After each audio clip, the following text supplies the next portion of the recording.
Hey guys, Robbie Falk here at the Hump. We just finished off 24 hours of basketball, not 24 hours straight, but in the last 24 hours we've seen two games with Mississippi State and South Carolina, two very different results for the men and the women, and we'll get into both of those games to kind of recap where things were this week in the first week of SEC play and where things are headed for both the men and the women. We'll start with the men's team, and it was just flat-out dominance for Mississippi State and Chris Jan's team in the first game of SEC play. Everybody's kind of trying to fill each other out in the first few games of SEC play because it's such a deep conference this year, probably as talented and deep as it's ever been.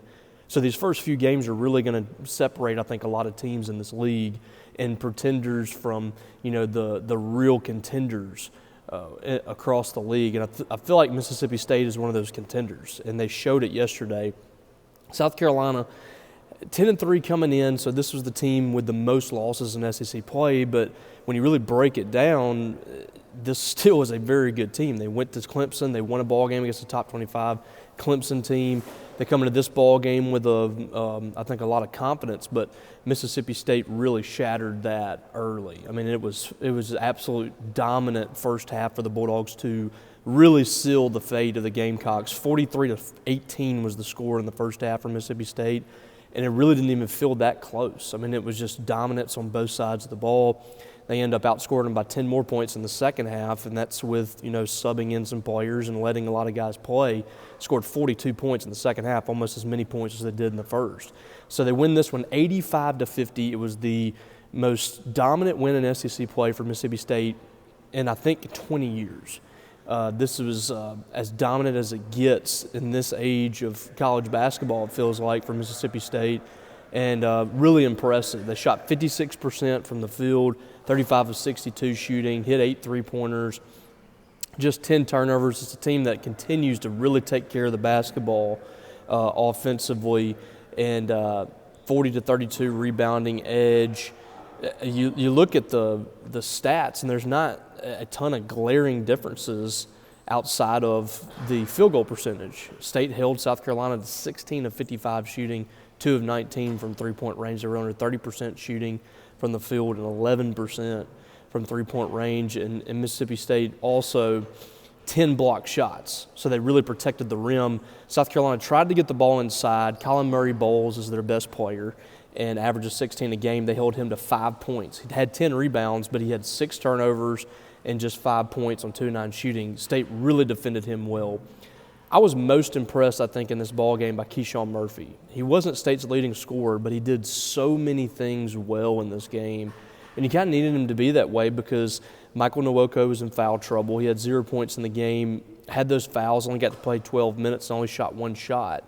So in his stead, Keyshawn Murphy steps in, and this has been Mississippi State's deal all season long. They have been a team that when one player's kind of absent or in foul trouble or having an off night, somebody else steps up, whether that be at the guard position, in the post, whatever. It was Keyshawn Murphy doing that in this game. 12 points on 6 of 8 shooting. That's solid, but 8 rebounds. He had 4 block shots. He had 3 assists, and he had a steal.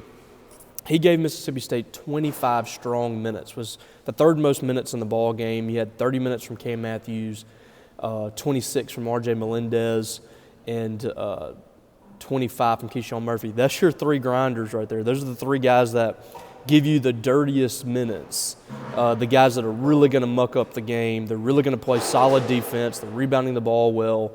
Those 3 were your most minutes in the game, and I don't think that's a coincidence at all. 9 points for Cam Matthews, 5 rebounds, 5 assists. Did have 5 turnovers, but again, another guy that just continues to do 3 steals too. State's all-time leading steals guy. Continues to just play really well on that side of the ball. Chris Jan's mentioned this after the game, and I agree with him. I think Cam at times in this ball game was a little too unselfish. There's some times where he could have driven in and slammed it. A lot of looking for teammates, and sometimes it's just better for him to just take it to the rim and go score it. But he finished with 9 points and 4 of 5 shooting. Josh Hubbard looks to be getting his shooting stroke back. 21 points, 5 of 10 from 3, hit 2 threes early back-to-back that I think really sparked Mississippi State to get out to that lead. and they didn't lose it. And I thought he played pretty well in 22 minutes. Another good game for Claudell Harris. He went 3 for 6 from the field with 17 points, 9 rebounds. He has been one of State's more underrated rebounding players on this team because he just gets to the rim. When the ball's in the air, he's there. Same thing with R.J. Melendez. Those are two guys that when it leaves somebody's hands, they're going straight to the rim to go get rebounds. Just really instinctual players that'll put their nose in there. R.J.'s just 6 points with 4 rebounds. I thought played really good defense in this game too. You had 12 points from Riley Kugel, who's playing really good basketball. He played 20 minutes in this game. State got a lot of guys, some playing time, invaluable minutes for some of these players in SEC play to kind of get in there and get their feet wet and make some plays, and just a 35-point win. I mean, it doesn't get more dominant than that in the SEC in a year that the SEC is so strong. So great start for State, and you have a big game coming up this week. On Tuesday, you got to go to Nashville to play a Vanderbilt team that looks improved for sure. They played pretty well against LSU over the weekend, so this is a game State needs to get. Need to get out to that 2-0 start in SEC play. Then you got Kentucky coming next week.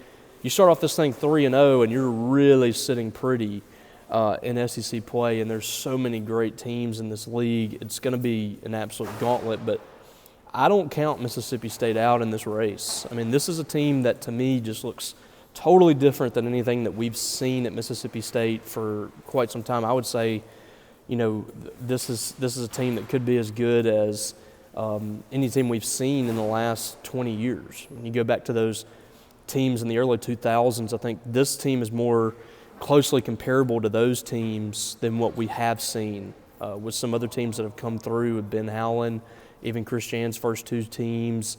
You know, the end of the Rick Stansbury era, they had some really talented teams that just couldn't, you know, come together as a team. This team looks, to me, more comparable to 04 and 03 and 05 and those teams that we saw at Mississippi State than some of the other teams. So well coached, too, and they can beat you in so many ways that it's just very difficult to game plan for. And another thing is, like we said, you know, talking leading into this, when someone's having an off night, when somebody kind of disappears, it just seems like somebody else steps in seamlessly and makes plays. And it's not the same guy every single night. It's not Josh Hubbard every night. It's not Cam Matthews or Claudell Harris or Riley Kugel. It's a different player or two every single night that's coming through. So, you know, this team, you know, I don't even think you should be cautious in your optimism. I think that this is a really good team. I think you should enjoy it. I think you should enjoy watching this team play. That they still have to go out there and win ball games, but I think they're going to have a fun SEC season. And Saturday, we already see reserve tickets are sold out, so the hump is going to be loud. It's going to be rocking for Kentucky. That's a game that Mississippi State has been so close in for so many years, and they couldn't get over the hump against John Calipari. We'll see if they're able to against Mark Pope. But that's a very good Kentucky team. They just beat a top 10 Florida team to start off SEC plays. So it will be a great environment. It'll be a great matchup. But like I said, before we get to that, Vanderbilt on Tuesday in Memorial Gymnasium, always a difficult place to play. Mississippi State has had some, you know, absolute nightmare ball games in there. So it's not a gimme game at all. It's going to be a tough matchup for them. So State's 13-1 on the season, 1-0 to start SEC play. Good start for them. On the flip side, the women have kind of stumbled here the last couple of games. They got blown out by Kentucky on the road, gave up 18 three-pointers earlier this week against a Kentucky team that is 13th in the league in three-point shooting. They hit 18 in the game, a school record, and gave up 91 points. They gave up 95 in this one. This defense that was top 10 in the country coming in is eking towards last in the SEC through 2 games. 95-68 was your final score with State and South Carolina, the defending national champs. Now, these first 3 games of SEC play are as brutal as anybody is facing in the SEC this year. As State plays, obviously they have Kentucky, South Carolina, and then top 10 Oklahoma in 3 straight games to start SEC play, just absolutely brutal. But this one was a tough pill to swallow for the Bulldogs because they got out to a great start in this game. 22-13 in the first quarter, as good of a first quarter as you could ask for. Shot the ball well, defended really well against Dawn Staley's team. And that lead grew to 11 at one point. It was 28-19 or something, or 28-17 or something like that at some point, and it was 34-28, I believe, with around 4 minutes left. After that, until they got to the 4-minute point of the third quarter, State was outscored 34-2, and those 2 points came off free throws. Mississippi State did not hit a field goal for 10 minutes. Just a really, really rough game. State shot 47%, but it was the 20 turnovers that really killed them. 23 points off turnovers for South Carolina. You knock that number down to 10 or 12 turnovers, and the game starts to look a little bit different. I think it plays out differently, but State wasn't able to do that. South Carolina, I thought, just really off the bench especially. I mean, Tessa Johnson was outstanding, 22 points off the bench, 8 of 11. It's such a deep team as South Carolina. And they have players off the bench that are averaging double figures and double-digit minutes. I mean, they're just 5 deep off the bench. They can play 10 players, and they're just as good as the starters. So that's what Mississippi State was dealing with. And also, this team just plays really sloppy basketball. They turn the ball over. They don't have offensive sets that allow them to do some good things.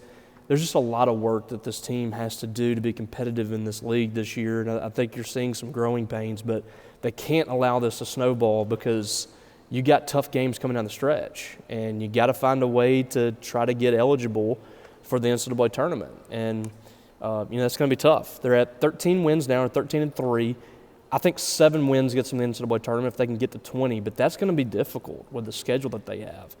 You're talking about LSU and Tennessee, and Ole Miss lost today to Texas A&M, but that's going to be a tough ball game because of their style of play. And all these teams that you have to play on your schedule inside the SEC, I mean, the wins are going to be very difficult to come by. So State has work to do for sure. These are 2 teams that appear to be heading in different directions. With Coach Sam Purcell and Chris Jans, but we'll see how it plays out. We will be here to cover it all. For you, we have coverage that is on the site from the weekend for both games. We had some good coverage yesterday from the men's game. I'm going to try to make it to Nashville on Tuesday to cover that with Mississippi State and Vandy, as the Bulldogs are 17th in the country, bound to move up a couple of spots at least in the polls this week as well. So we'll see how that goes. We'll have you covered on that. Come check us out over at Maroon and White Daily. We would love to have you. We've got transfer portal news that's coming every single day. Paul Jones is going to have some updates from the visitors that are in town on Sunday. You don't want to miss those. And obviously throughout the week we have biscuits every single morning where Paul Jones gives recruiting updates regarding Mississippi State. You can come check us out right now with a monthly subscription or a yearly subscription. We would love to have you. Also, please subscribe to this channel if you don't already. The Maroon and White Daily YouTube channel brings you these analysis pieces, I guess you could say, about once a week. We also have the Talkin Dawgs live chat where we talk to you, the fans. We'll get your questions in, your comments, whatever you guys want to talk about. We usually have those once a week as well. And we have press conferences, media availabilities, and other kind of content that we got going up every now and then. I appreciate you guys that do subscribe and have supported this YouTube channel and subscribe to us at Maroon and White Daily. I appreciate you guys for sure. And also, don't forget to check out Thunder and Lightning, our podcast, myself and Brian Haydab, that we have running 5 times a week. About to go record that right now for a recap, I guess, on our podcast for Mississippi State basketball, and we'll talk some other things as well. All right, guys, appreciate y'all for checking in. I'm going to let y'all go, and we will catch you at some point this week. Have a good one.